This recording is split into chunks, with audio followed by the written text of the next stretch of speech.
आप सभी के हृदयों में विराजमान परमात्मा को प्रणाम, विश्व वसुंधरा को प्रणाम, भारत भूमि को प्रणाम।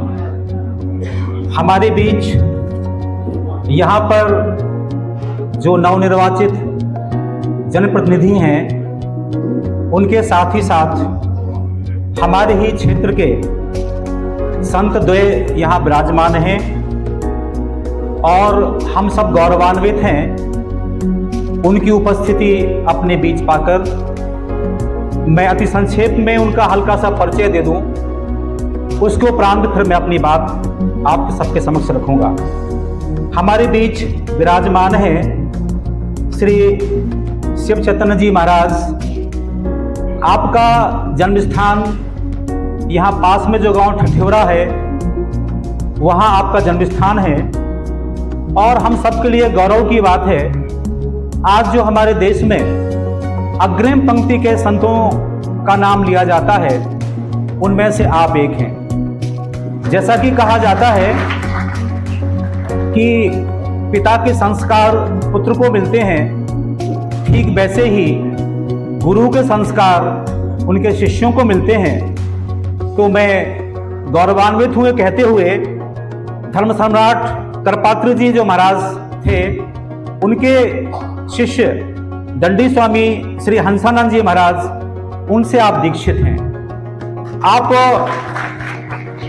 जो कैलाश आश्रम वृंदावन में, कैलाश आश्रम हरिद्वार में है और वृंदावन में उड़िया आश्रम है, उसमें आपने शिक्षा ग्रहण की है और मैं आपका काफी कृपा पात्र हूं, तो हमारा सानिध्य आपसे होता रहता है और मैं बड़े गर्व से कह सकता हूं कि सचमुच आप संस्कृत के उद्भट विद्वान हैं। ऐसे महाराज चैतन्य जी महाराज। एक अन्य नाम हमारे बीच है परिव्राजक आचार्य दयाशंकर जी कौशिक। आपका जन्म स्थान यहाँ पास में चौका गांव है और मैं पुनः एक बार गौरवान्वित हूँ कि मैं आपके अत्यंत सन्निकट हूँ और हम सब ने राजा दिलीप की गौ भक्ति के बारे में सुना है, उनको देखा नहीं, लेकिन मैं प्रत्यक्ष प्रमाण हूं इस बात का कि आप महाराज दिलीप का इस कलयुग में जीता जागता उदाहरण है।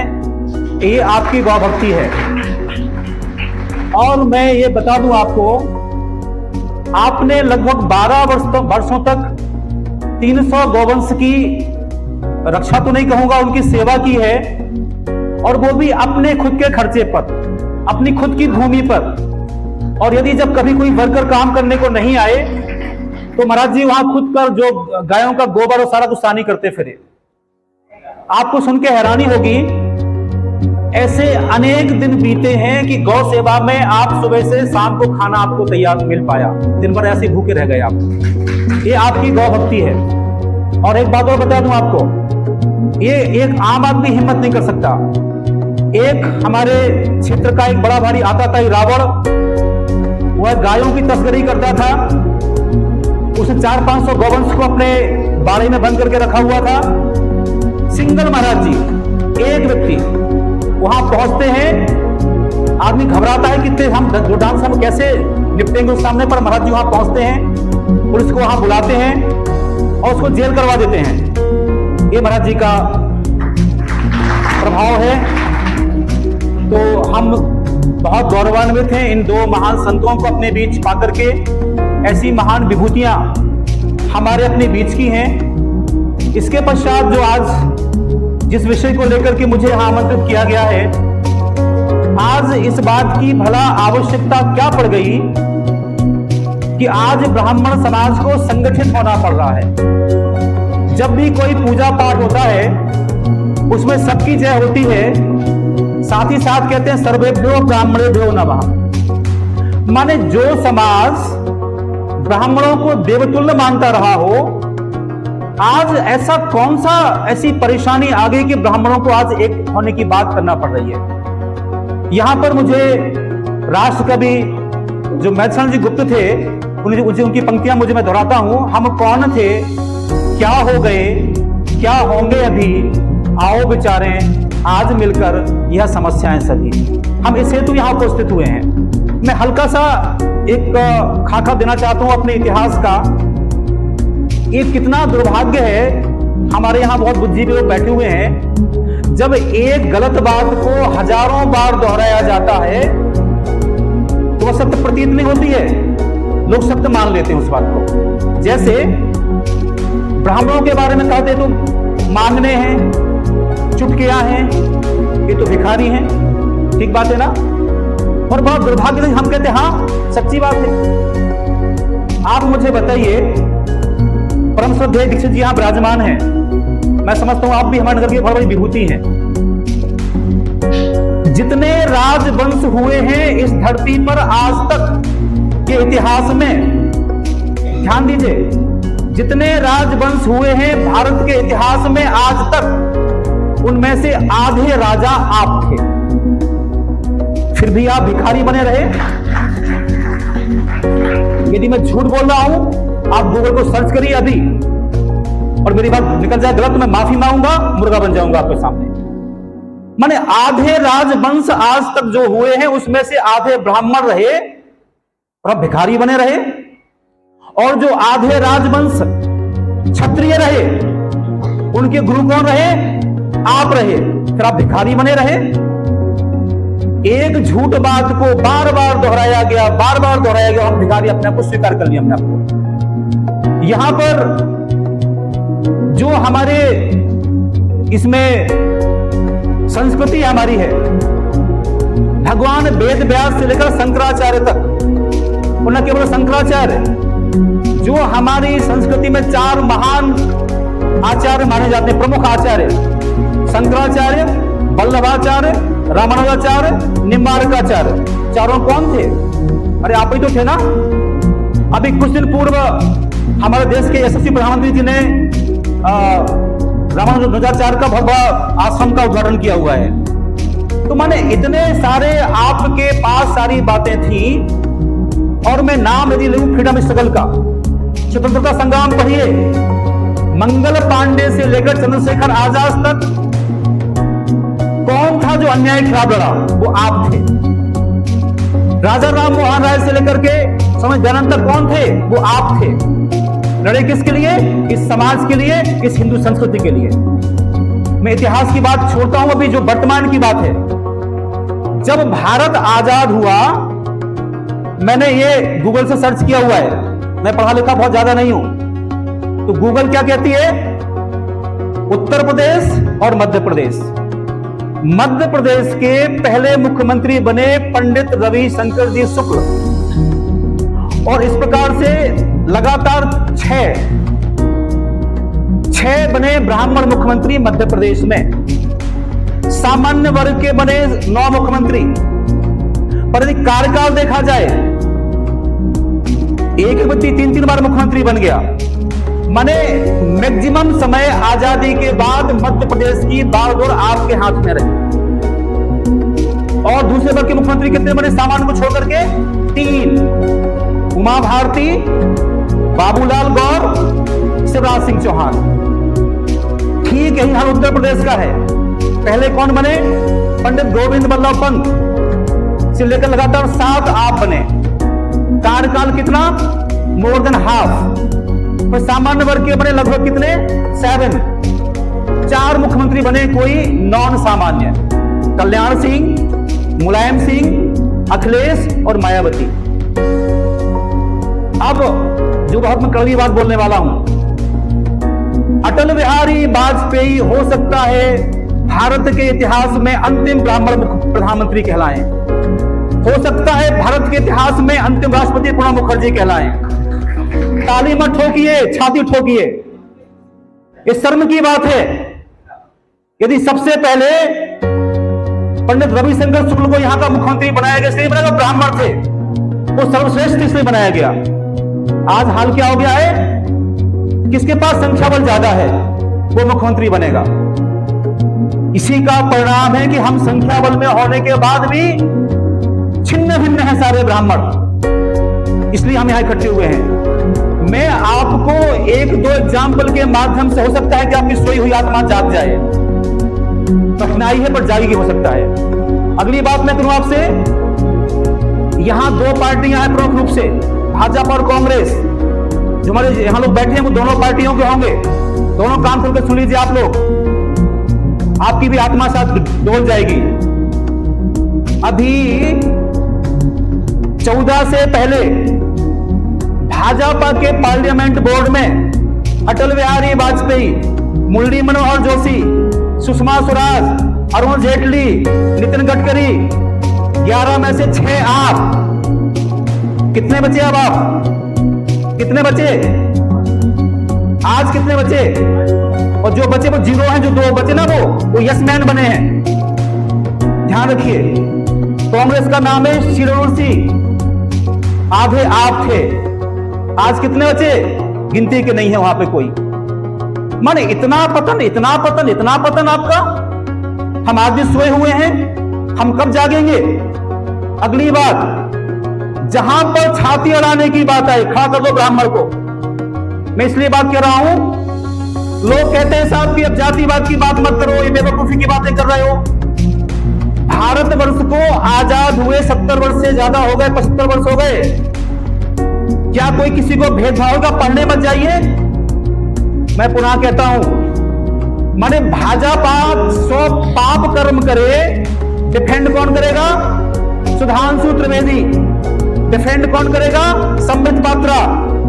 डिफेंड कौन करेगा? जो कपिल शुक्ला है वो, के शर्मा। वही हाल अभी कांग्रेस का है। कांग्रेस 100 पाप करे, डिफेंड कौन करेगा? रागिनी नायक और बाकी और। ये क्या साहब? मीठा मीठा गप, कड़वा कड़वा थू। कितनी शर्म की बात है, वर्तमान में सारी मोदी सरकार का कार्यकलाप एक तरफ, एक मंत्री का एक तरफ, उसका नाम है नितिन गडकरी।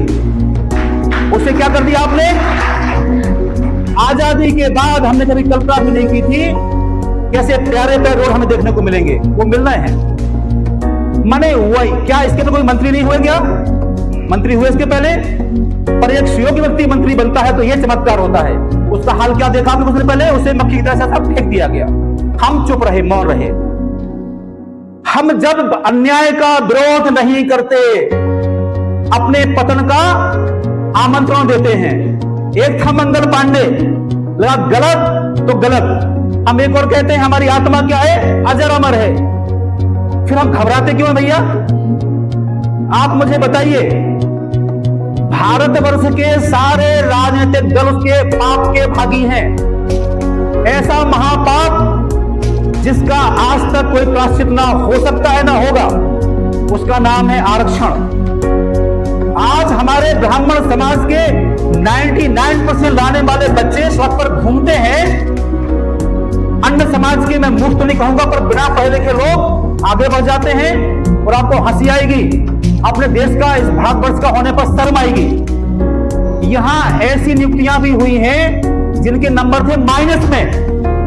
ध्यान दीजिए, नंबर थे माइनस में, उनको मिल गई सर्विस। बहुत बड़ा पाप हुआ इस देश में। अगला पाप हुआ प्रमोशन में रिजर्वेशन। माने आपका जूनियर व्यक्ति जो आपसे अयोग्य है किंतु किसी खास जाति का है, वो आपकी छाती पर मूंग डलेगा, आप चुपचाप रहेंगे।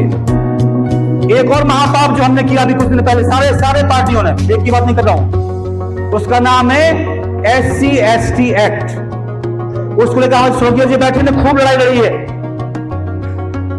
आप कल्पना करिए, यदि कोई व्यक्ति गलती करे उसे दंड मिलना चाहिए। आप मुझे बताइए कि सारा ब्राह्मण समाज बैठा हुआ है, आप में से मुझे नहीं लगता कोई भी व्यक्ति रावण को अपना आदर्श मानता हो। रावण के पुतले को हम आज तक फूंकते हैं और हंसते हैं क्योंकि उसने गलती की थी। माने ब्राह्मण समाज हमेशा नीति का समर्थन करता है, धर्म का समर्थन करता है। तो हम इस बात में सहमत थे, यदि कोई ब्राह्मण महापाप करता, किसी दलित को परेशान करता, उसे फांसी में चढ़ाया जाता। पर ये कौन सी बात है? मैं बड़ी विनम्रता पूर्वक कह रहा हूं, विगत दिनों 2 घटनाएं हुई हैं। मैं एक स्कूल जाता हूं, स्कूल में 2 लोगों ने मुझे इतना भयंकर गलियाया, जैसी गालियां मैंने मेरे जीवन में कभी सुनी नहीं, तब भी नहीं सुनी। 2 लोग मुझे गालियां बक रहे हैं, मैं सुन रहा हूं, कुछ सुन रहा हूं। मैं दुर्भाग्य से ब्राह्मण हूं, मेरे जीवन का अभिशाप है, मैं ब्राह्मण बन गया, गाली देने वाला कोई दलित है, वो 100% गलत है, मैं भोग रहा हूं। कल आप भोगेंगे, परसों आप भोगेंगे, परसों आप भोगेंगे।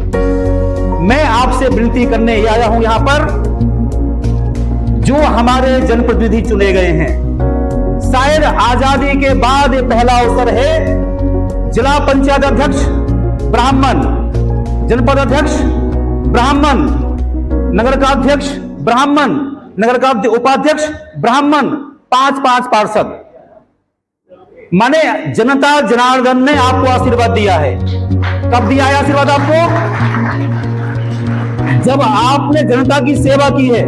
यहां पर मैं एक बात, भाई साहब ने बात की थी, कोरोना की बात की थी। कोरोना के समय ब्राह्मण समाज ने जो समाज सेवा की है, वो ब्राह्मणों के लिए नहीं की, वो उनके लिए की जो दिल्ली से वहां से लात मार के भगा दिए गए। वो रास्ते में सारे अपने जगह भागते आए, और हमारे भाइयों ने ये सब बैठे, हमारे जो नए साथी लोग हैं, दौड़ उनको खाना दिया। जो विपत्ति में था उसको स्वास्थ्य की सुविधाएं दी हैं। हम फिर भी पापी हैं, हम फिर दंड भोगने लायक हैं क्या? आप उस सब नहीं सुन करके? मैंने ऐसा ब्राह्मण समाज जो प्राणी मात्र के कल्याण की बात करता है, धर्म की जय हो, अधर्म का नाश हो, प्राणियों में सद्भाव क्या होते, विश्व का कल्याण हो, माने विश्व के कल्याण की कामना करने वाला ब्राह्मण आज उपेक्षित है, तिरस्कृत है।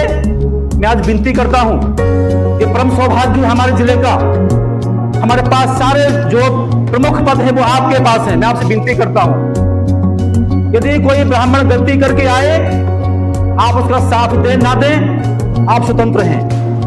लेकिन यदि कोई ब्राह्मण प्रताड़ित है, परेशान किया गया है, तो आप कानून मत दिखाइए, आदर्श मत दिखाइए, सामने आप उसको साथ दीजिए। और यदि साथ नहीं देते हैं, यदि साथ नहीं देते हैं, आज आप यहां बैठे हैं, कल नहीं बैठेंगे। कि मेरी वजह से नहीं, कोई नहीं बैठा लेगा आपको। ये मैंने बात की है, हो सकता है मेरी बात से किसी को आपत्ति हुई, क्षमा कीजिए, भावुक आदमी हूं, छोड़ता नहीं किसी को, कह दिया है। 2-3 बातें करूंगा। अपने जो हमारा जो नगर का ब्राह्मण समाज है, मैं बड़ा गौरवान्वित हूं कि मैं नौगांव नगर में रह रहा हूं। यहां पर ब्राह्मण समाज बहुत एक्टिव है। हम लोग छतरपुर में आमंत्रण देने गए थे, पंडित जी यहां बैठे हुए हैं। जब हम लोगों ने बताया कि हम आपका सम्मान करना चाहते हैं, इसमें लोग कुछ सम्मान करते, सम्मान क्यों करना चाहते हो? अनु भैया बैठे हुए हैं। जैन समाज सम्मान करे आपका, सैन समाज सम्मान करे आपका, वो जो क्या बोलते हैं अपना अग्रसेन समाज करे सम्मान आपका, जो अपने केवट समाज सम्मान करे। हमें गर्व है, कोई सम्मान हमारा कोई करता, पर हम करें तो गलत क्यों? इसीलिए हमने आज यह आयोजन किया है। इसलिए किया है, हम बड़े गौरवान्वित हैं कि जनता जनार्दन ने आपको आशीर्वाद दिया, मैंने हमको आशीर्वाद दिया। तो हमारा नौगांव का नगर ब्राह्मण समाज बहुत जागृत है, सक्रिय है। इसमें जो हमारे बीच यहाँ लोग बैठे हैं, हमारे पास जामवंत के रूप में बैठे हैं डॉक्टर नंगायत जी, श्री LC अग्निहोत्री जी, तिवारी जी और अन्य लोग, रावत जी, त्रिपाठी जी, अपने दीक्षित जी, पटेरिया जी। और जो आज का युवा वर्ग है, हमारे सनातन जी, मुकुल जी, दीपू भाई साहब, हमारे अरुण भाई साहब, दिनेश भाई साहब, अपने हमारे दीक्षित जी, अपने पंकज भाई साहब। माने फिजिकली प्रॉब्लम होने के बाद भी आप भागे भागे फिरते हैं। जब आप घर में कोई सत्यनारायण कथा करते हो ना, तब व्यवस्थाएं करना पड़ती हैं। अभी आप क्षमा करना, आप लोग यहाँ पे आए, हम बड़ा गौरवान, हम बड़े खुश हैं कि आपकी हमारी सारी सीटें भरी हुई हैं। पर इतने के लिए हमें क्या करना पड़ा? ये सारे युवा साथी आपके 10 दिन से परेशान, खून पसीना पे कर रहे, चलो ये सब हो पा रहा है। इसीलिए आपसे विनती करता हूं, तो शिकायत करते मुझे असल में कोई ऐसी शिकायत ना किया करिए, हमें आमंत्रण नहीं मिला, हमने सारे व्हाट्सएप में डाला। सबसे विनती कि भैया आप औरों को बताइए, यदि ये नौगांव में होता है सुबह एक मर्डर, नौगांव को पता लग जाता है कि मर्डर हो गया, तो इसकी जानकारी क्यों नहीं? तो आपसे मेरा विनती है, जो लोग यहाँ पर आए हैं, अपने अपने मोबाइल नंबर कृपा करके वहां नोट करा दें। हम लोग बहुत जल्दी एक ऐसे कार्यकर्ता को आप घर में भेजने वाले हैं, जो ब्राह्मण समाज के सारे घरों का एड्रेस लेंगे प्रार्थना आपसे इतनी सी है केवल, जब कोई व्यक्ति ब्राह्मण बन के आपके दरवाजे पर जाए, उसकी उपेक्षा ना करना, उसे पानी पिलाना, उसे बैठने को बोलना, उसका सम्मान करना, उसका अपमान मत करना। हमारे पास नगर में 2-2 ब्राह्मण समाज भवन है। जिले में हमने आपसे बात की थी, जिले में एक भी नहीं है। हम गौरवान्वित हैं। ये सब कैसे हुआ? आप सबके सहयोग से। साथ ही साथ जो पूर्व में हमारे विधायक थे पुष्पनाथ जी पाठक, उन्होंने हमें मदद की थी। जो वर्तमान हमारे विधायक हैं श्री नीरज दीक्षित जी, उन्होंने हमारी मदद की है। हम उनसे प्रार्थना करते हैं। यहाँ मिंटू चौबे जी बैठे हैं। भाई साहब थोड़ा हाथ ऊपर उठाइए। हम आपसे विनती करते हैं, जो आप हमारे भवन को करा सकते हो मैक्सिमम वो कराइए। हम आप पूरे समाज को आपसे विनती करते हैं, उसमें पीछे मत हटिए आप। और अंतिम बात क्या कि मैं अपनी बात को पूरा कर दूंगा। कुछ बातें हो सकता है मैं भूल भी गया हूं। हमने यहां पर सोचा था एक बात और मैं कह दूं, मैं जो ब्राह्मण समाज के अलावा अन्य समाजों के बच्चे हैं, हम उन बच्चों को भी यहां बुलाएं, उनका सम्मान करें। हमारे पास समय बहुत थोड़ा था, हमें व्यवस्थाएं बहुत ज्यादा हम नहीं कर पाई। एक बेटी का सरनेम था झा, हमने समझा ब्राह्मण है वो, हमने उस बेटी को बुलाया। तो सुबह सुबह मैसेज आया, सर हम तो विश्वकर्मा हैं। मैंने कहा बेटा भगवान का रूप होते सारे बच्चे, आप आइए, हम आपको सम्मान करेंगे। और अंतिम बात करके मैं अपनी बात पूरा कर दूंगा। अंतिम बात महाराज जी, जो भी कर्मकांडी ब्राह्मण हमारे हैं वो हमारे धर्म का फेस हैं। उनसे विनती है, वो अच्छा करते हमें गौरव मिलता है, कुछ गलतियां करते हैं हमें गालियां खाना पड़ती हैं। उनसे प्रार्थना है जो लोग यहाँ विराजमान हैं, जो अन्य जैसे हमारे परिवारक जी यहाँ नोवा में इन्होंने अपना ब्राह्मण समाज में स्थान मान लिया है। आप संस्कृत के प्रकांड पंडित हैं, आप वहां पे आइए, कर्मकांड सीखिए, अपने ज्ञान को आगे बढ़ाइए और उससे फायदा क्या होगा? सब समाज को फायदा होगा। और अंतिम बात करके मैं बात को खत्म कर दूंगा। केवल 1% ब्राह्मण नहीं है जो कर्मकांड करते हैं, बाकी सब क्या करते हैं? डॉक्टर्स, प्रोफेसर्स, इंजीनियर्स और एम्फोसिस वाले नारायण मूर्ति ऐसे लोग। माने प्रतिभा में कमी नहीं है। और मैं अंतिम बात करके आपकी बात को खत्म कर दूंगा। आपको छाती फुलाने का मौका आ गया है। जो बच्चे यहाँ अपना पेट पालने लायक नहीं होते, सरकार के तुम किसी काम के नहीं हो, वो जाते हैं अमेरिका, वो जाते हैं यूरोप, वहां बनते हैं डॉक्टर, वहां बनते हैं इंजीनियर्स, क्योंकि वहां प्रतिभा की कीमत है। उसमें से जो लोग विदेश में काम कर रहे हैं उसमें मैक्सिमम आप हैं। इसलिए मुझे बहुत खुशी हो रही है। मैंने भीख मांगी, मुझे मेरी झोली भर दी गई।